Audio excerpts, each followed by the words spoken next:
izinkan saya menyampaikan beberapa hal untuk menjadi renungan bagi mereka yang malas mendirikan sholat. Renungan itu antara lain, yang pertama, buka Al-Quran surah Al-Hajj ayat 47.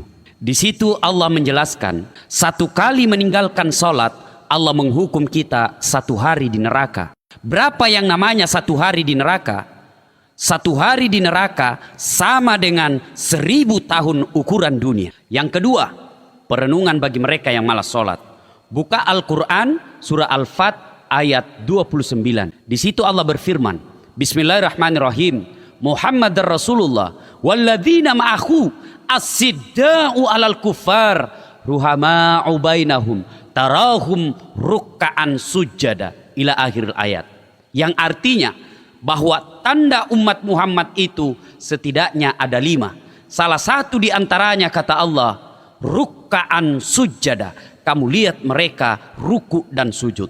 Ini artinya bahwa jika ada di antara kita puasanya baik, sedekahnya lengkap, zakatnya juga sempurna, bahkan sudah haji, tapi dia tidak sholat, kata Nabi, dia termasuk orang kafir. Bahkan Rasulullah Muhammad SAW dengan tegas mengatakan, batas antara kekafiran dan keislamanmu adalah sholat. Ketika kau tidak sholat, kau kafir di hadapan Allah Subhanahu wa Ta'ala. Demikian penegasan Rasulullah SAW yang bisa kita lihat dalam kitab Al-Lu'lu' wal Marjan jilid 2. Perenungan ketiga bagi mereka yang malas sholat. Nabi pernah bersabda, as-salatu miftahul khair, as-salatu miftahul jannah, as-salatu imanuddin. Salat itu kunci kebaikan, salat itu tiangnya agama, salat itu kuncinya surga.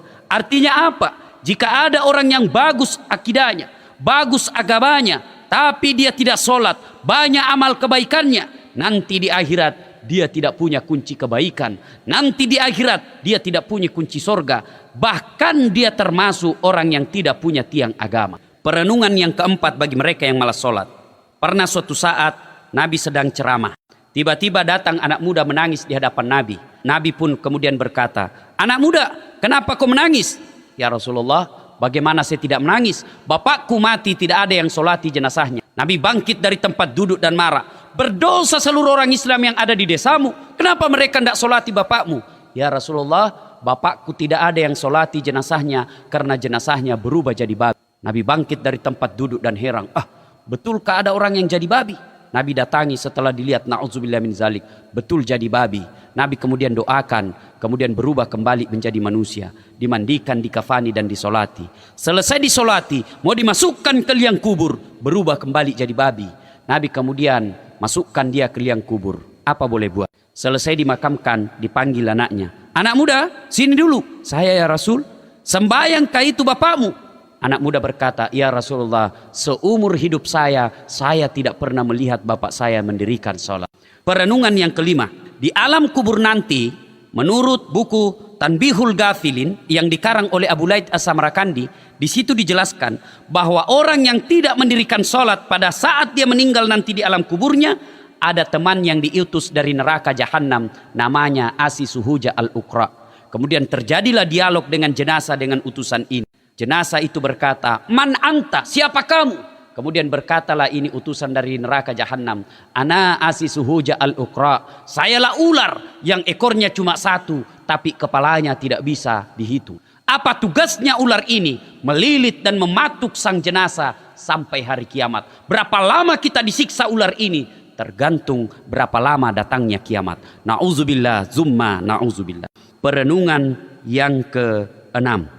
Nanti di alam kubur, setelah seluruh pengantar kembali dari pemakaman, maka datanglah malaikat Mungkar dan Nakir menghampiri sang jenazah sambil menyodorkan 5 pertanyaan.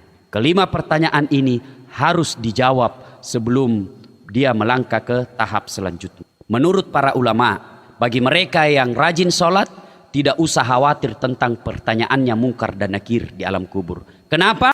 Jika sholatnya baik, maka seluruh pertanyaannya Mungkar dan Nakir akan dijawab oleh sholatnya.